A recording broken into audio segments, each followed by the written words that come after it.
अस्सलाम वालेकुम। I hope आप सब ठीक होंगे इंशाल्लाह।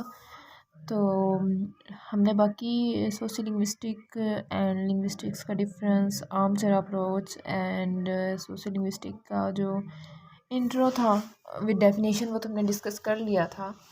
तो आज हमारे पास टॉपिक है जो हम डिस्कस करने वाले हैं। हम इसको हाफ करेंगे और हाफ नेक्स्ट लेक्चर में करेंगे, क्योंकि ये थोड़ा हमारे पास लेंथी टॉपिक है और इसको समझना भी है। तो ये टॉपिक हमारे पास है कन्फर्मिटी क्या होती है और इंडिविजुअलिज़म। तो सबसे पहले थोड़ा सा मैं इसका बेसिक बता देती हूँ कि कन्फर्मिटी का मतलब इसमें ये होता है कि फॉर एग्ज़ाम्पल अब कोई बंदा है, उसको जो लैंग्वेज के रूल बताए जा रहे हैं वो उसके ऊपर ही उसको same as it is follow कर रहा है। उसका अपने कोई रूल्स नॉर्म्स नहीं है, वो जो लोग कह रहे हैं, जो लोगों ने रूल बनाए हुए हैं सेम एज़ इट इज़ वो फॉलो कर रहा है। तो ये होता है कन्फर्मिटी, ठीक है, यानी कि रिजिड। और फिर हमारे पास आता है इंडिविजुअलिज़म। अब इंडिविजुअलिज़म का मतलब इसमें ये है कि अब एक बंदा है, उसका लैंग्वेज कोई लैंग्वेज अडॉप्ट कर रहा है, तो वो ज़रूरी नहीं है कि किसी फ़िक्स जो लैंग्वेज है उसी को same as it is adopt करे। वो उसके कुछ अपने भी नॉर्म्स, कुछ अपने लॉज बनाएगा, वो उनको लेके चलेगा। तो वो मतलब दूसरों से थोड़ा अलग होता है। ये होता है इंडिविजुअलिज़म। तो अब हम इसको देख लेते हैं हडसन की बुक के अकॉर्डिंग पैराग्राफ वाइज के। हडसन क्या कहता है, वो कहता है कि जो हमारी सोसाइटी है उसमें इंडिविजुअल्स होते हैं। तो जितने भी सोशल लिंग्विस्ट होते हैं या सोशियोलॉजिस्ट होते हैं, उनका मेन कंसर्न और या मेन फोकस है वो होना चाहिए इंडिविजुअल्स पे। क्यों? क्योंकि इंडिविजुअल्स ही हमारी सोसाइटी का मेन हिस्सा हैं और उन्हीं से हम जो है नेक्स्ट देखते हैं कि लैंग्वेज और सोसाइटी का आपस में, इंडिविजुअल्स का और लैंग्वेज का आपस में क्या रिलेशन है। अच्छा, अगर हम इंडिविजुअल्स के ऊपर फोकस ना करें तो ज़ाहिर सी बात है, इससे प्रॉब्लम्स क्रिएट स्टार्ट शुरू हो जाती हैं।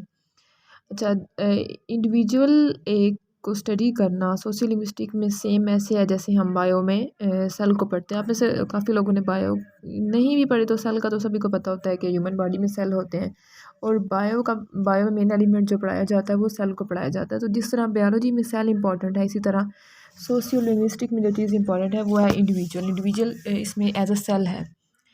अगर हम अंडरस्टैंड करें इस लिहाज से, तो हमें अगर हम एक इंडिविजुअल को स्टडी करेंगे तो तभी हमें जितने भी पूरी सोसाइटी होगी उसके बारे में आहिस्ता आहिस्ता पता चलना स्टार्ट हो जाएगा।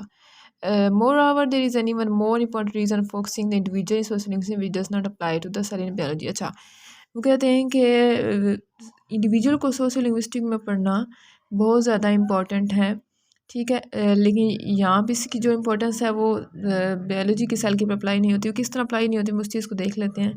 अच्छा, हमें पता है कि कोई भी जो दो लोग होते हैं, no two speakers have the same language. कोई भी दो लोग ऐसे नहीं होते जो बिल्कुल सेम लैंग्वेज बोलेंगे। क्यों? क्योंकि दोनों का एक्सपीरियंस जो होगा लाइफ का, सोशल लाइफ का एक्सपीरियंस उनका डिफरेंट होगा। जैसा एक्सपीरियंस होगा वो वैसी लैंग्वेज ही अडॉप्ट करेंगे, ठीक है। और ये डिफरेंसेस वेरी करते हैं। अब फॉर एग्ज़ाम्पल मैंने अपने पिछले लेक्चर्स में बात की थी, एक बच्चा है, वो गांव में रह रहा है, एक सिटी में रह रहा है। तो दोनों जो स्पीकर्स हैं उनकी लैंग्वेज सेम नहीं होगी। बेशक दोनों उर्दू बोल रहे हैं, उनकी लैंग्वेज सेम नहीं होगी। किस बेस पे सेम नहीं होगी? क्योंकि उनका लैंग्वेज का एक्सपीरियंस सेम नहीं था। उस बच्चे ने और तरह की सुनी और जो सिटी में रह रहा है उसने और तरह की सुनी। तो अब ये सेल ऑफ बायोलॉजी से किस तरह नहीं मिलती ये बात? वो इस तरह नहीं मिलती कि जो बायोलॉजी में सेल होता है वो अब एक इंडिविजुअल से अगले में इनहेरिट हुआ, ठीक है। तो सेल में कोई भी चेंजिंग नहीं आती। मतलब कि मेरा कहने का मतलब है उसमें जेनेटिक मेकअप में कोई चेंजिंग नहीं आती, लेकिन इंडिविजुअल्स जैसे डिफरेंट एक्सपीरियंसेस से गुजरते हैं तो उनमें बहुत ज़्यादा फ़र्क आता है। उसके बाद हम कहते हैं कि ओके, नेक्स्ट हम ये कहेंगे कि कोई भी जो इंडिविजुअल होता है वो सोशल ऑटोमैन कंट्रोल नहीं है, वो टेप रिकॉर्ड नहीं है। उसको जैसा सिखाया जा रहा है वो वैसा बोलता रहे, जिस जैसा उसका एक्सपीरियंस होगा वो वैसे बोलेगा, ठीक है।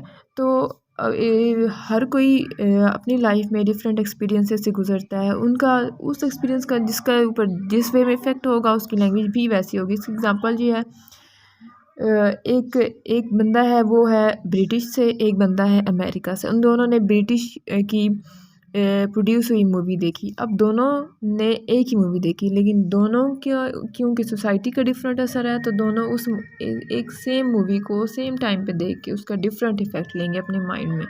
तो ये इंडिविजुअलिज़म की एग्जांपल में आता है।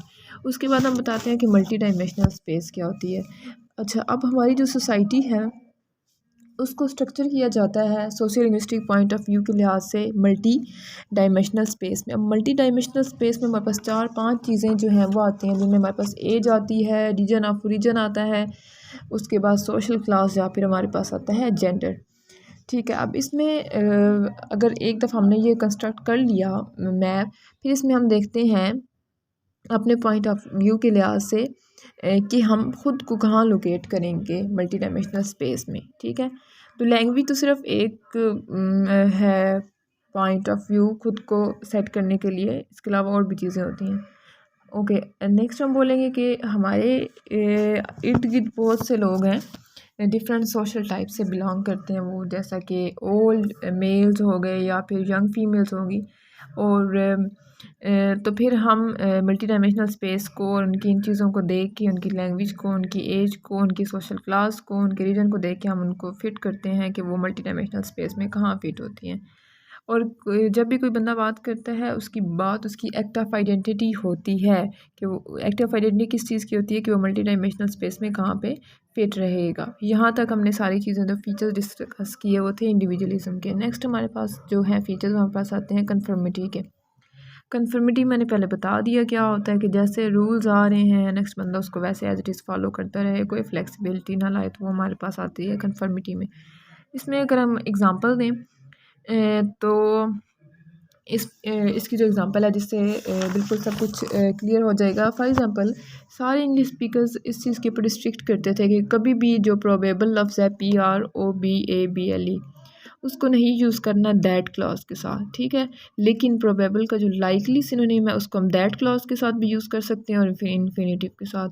तो ये रूल आगे चले आ रहे हैं, लोग इस रूल को नहीं तोड़ते, तो ये हमारे पास आता है कन्फर्मिटी में। ठीक है, अच्छा, देन हम करेंगे कन्फर्मिटी की थोड़ी, अगर हम और बात कर लें तो कन्फर्मिटी ज़्यादातर जो होती है ये बच्चों में पाई जाती है। किस तरह बच्चों में पाई जाती है? अब बच्चे को फॉर एग्ज़ाम्पल हमने बताया कि मतलब स्टार्ट में बताया जाता है कि एक लफ्ज़ है, फॉर एग्ज़ाम्पल गो है हमारे पास लफ्ज़, तो हम कहते हैं कि ED लगा के हम उसकी सेकंड फॉर्म ऑफ वर्ब बना देते हैं। बच्चे के ज़हन में एक रूल बन गया कि मुझे बताया गया है कि ED लगना है तो सेकंड फॉर्म, तो वो क्या करेगा, गो लफ्ज़ के साथ ED लगा के गोड बना के बोलेगा, ये इसकी सेकंड फॉर्म है, लेकिन टाइम बाय टाइम से पता चलता है कि गो की गोड फॉर्म नहीं है। तो ये होता है कन्फर्मिटी। ठीक है,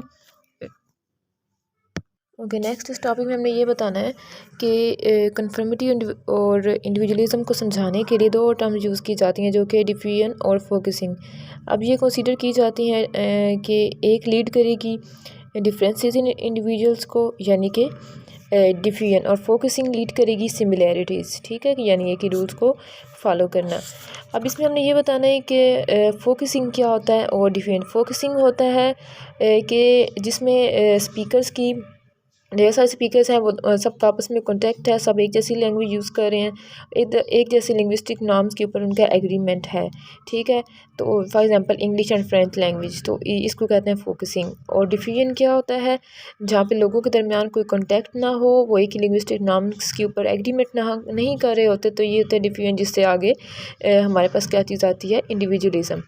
तो उसके बाद है डीफेमिलियराइजेशन। इसमें क्या होता है, it is never been suggested that individuals can be more और less conformated in case of language. ये नहीं हो सकता कि कोई भी इंडिविजुअल ज़्यादा या कम कन्फर्मिस्ट लैंग्वेज में है, लेकिन ये भी पॉसिबल है कि इस तरह के डिफरेंसेस थोड़े बहुत पाए जाएँ। इंडिविजुअलिज्म की बात करें अगर इसमें, तो ऐसा होता है कई बार के कुछ लोग होते हैं जो कि न्यू वोकेबलरी यूज़ करते हैं, न्यू लैंग्वेज को मेटाफोरिकली यूज़ करते हैं। ठीक है, और वो कहते हैं कि जी हम क्रिएटिव इंडिविजुअल हैं, और वो लॉज को भी ब्रेक करते हैं। ठीक है, और फॉर एग्ज़ाम्पल अब जैसा कि पोइट्री में इस तरह के वर्ड यूज़ किए जाते हैं। ठीक है, तो ये जो लोग होते हैं ये होते हैं इंडिविजुअल। इनको ये जो प्रोसीजर कराते हैं इसको कहते हैं इंडिविजुअलिज्म, यानी बाकियों से जो डिफरेंट होते हैं। उसके बाद कन्फर्मिटी की जो बात करें ये होते हैं कि जिस तरह के रूल चले आ रहे हैं सेम वही लिंग्विस्टिक नॉर्म्स को फॉलो करना। अब कन्फर्मिटी में एक और चीज़ आती है कि जो लोग कन्फर्मिस्ट होते हैं वो ये करते हैं कि इवन वो अनएक्सपेक्टेड एरियाज़ में भी कन्फर्मिटी यूज़ करते हैं। फॉर एग्ज़ाम्पल अगर वो गुस्से में भी हैं तो वो उधर भी सेम वही रूल फॉलो करेंगे। फॉर एग्ज़ाम्पल उन्हें वहाँ भी पता होगा कि ये चीज़ हमने कोई भी एडजेक्टिव है या कोई भी नाउन है इसको हमने किस वे में यूज़ करना है, कब कहाँ यूज़ करना है। तो अनएक्सपेक्टेड एरियाज़ में भी कन्फर्मिटी को वो यूज़ करेंगे। देन हम इंडिविजुअलिज़म का बताएंगे कि जो इंडिविजुअलिज़म होती है इसमें हम क्या करते हैं कि do not use rule apply होता है इसमें कि हम जो रूल्स चले आ रहे हैं उनको इग्नोर करते हैं। और ये जो लोग इंडिविजुअलिस्ट होते हैं वो कहते हैं कि rules actually exist in order to be broken. तो ये होता है बेसिक डिफरेंस इंडिविजुअलिज़म में और कन्फर्मिटी में। आई होप सबको समझ आ गई होगी इसकी इंशाल्लाह।